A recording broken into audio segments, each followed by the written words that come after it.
So it's been a little while since I've done like a face-to-camera thing like this. It's actually been 4 or 5 years since I did my last trailer reaction on this channel. The last time I did it was Super Bowl day. I lost like 100 subscribers in an afternoon and vowed never ever to do these ever again. And I have stuck to my word until now. Warner Brothers have actually sent me over the brand new trailer for Lord of the Rings, The War of the Rohirrim, about a day early before it goes public to everyone else. So I thought maybe this is a good experiment to kind of film an early trailer reaction, get my video done, upload it for the time of launch for everybody out there to watch, see how this kind of thing works for my channel now 4 or 5 years down the line. Might work, might not work. So I'm going to watch this trailer here, give you my little reaction, and then at the end, we're going to go over my thoughts, my breakdown of the trailer as well. And let's hope that Warner Brothers, who are notorious for blocking these kinds of videos, actually play nice with me. Let's watch. Alright. Okay, so it's from Peter Jackson Presents. That's good. It's reminding us that it's not from the Amazon Lord of the Rings world. We're using clips from the movies. That's a good thing. Gotta let the general public know that this is from the actual Warner Brothers film franchise. Okay. So All Middle Earth knows the tale of the War of the Ring, but 200 years before that. Great. It's like anime style, from what I understand.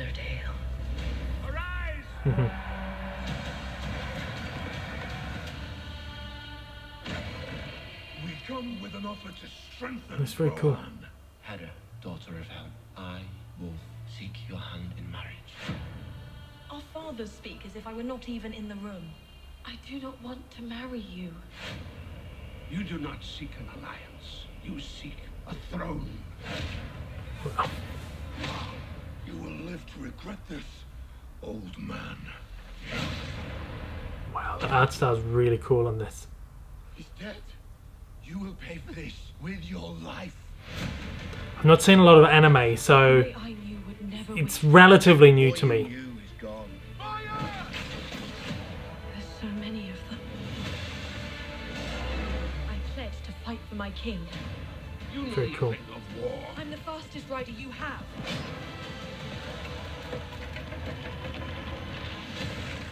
People need hope. Really nice sort of blend of the 2D and the CG animation, the cell shaded stuff. My pride, my joy. You could rule the world. You think I am afraid of you? You should be.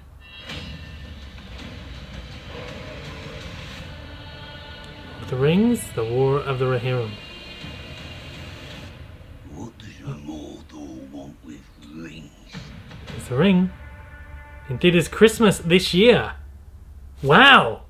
Okay, so that looks pretty cool. As I said during the video, I'm very unfamiliar with anime. I've never really watched a lot of it. I've watched a few of the Studio Ghibli things and a few kind of random anime films here and there. Stuff like Pokemon and Dragon Ball Z, of course, I used to watch when I was a kid.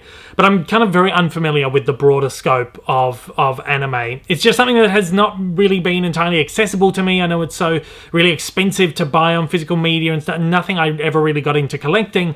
So it's something that has just kind of bypassed me over the years. I don't have anything against it. It's something that I definitely want to get more into and see more of, because I think what I have seen I really love. I think it's an interesting decision for them to go in this direction, particularly when you're looking at a huge Western film franchise. You would imagine if they were doing like a spin-off animated film, you know, maybe Warner Brothers Animation is gonna do that, but they've parceled this off to, I guess, an anime studio, and I think it's a bold experiment, and it's a bold risk to take with this, and I think the style really suits this kind of storytelling really well, because particularly with a lot of anime, or particularly a lot of Japanese, or even just kind of broader stroke Asian storytelling, you have that really great kind of mythical, kind of magical, kind of, you know, action, adventure, epic stuff, and I think Lord of the Rings really kind of fits in with that sort of Japanese Asian storytelling, and I think that it's going to work really well as an anime right here. Now, again, they begin this trailer by showing some clips from the live-action films from the early 2000s, the big Lord of the Rings movies that we all know and love, the Peter Jackson films. Peter Jackson, I don't know if he was a producer on this, but he presents it. His name's at the beginning. So we're letting the general public know that this is part of the grand Warner Brothers New Line Cinema Lord of the Rings franchise. It's not part of Amazon's, Rings of Power thing that they're doing that's totally disconnected from the Warner Brothers stuff. And, the Amazon stuff doesn't quite look right. It doesn't quite sound or feel right in line with, the Warner Brothers stuff. So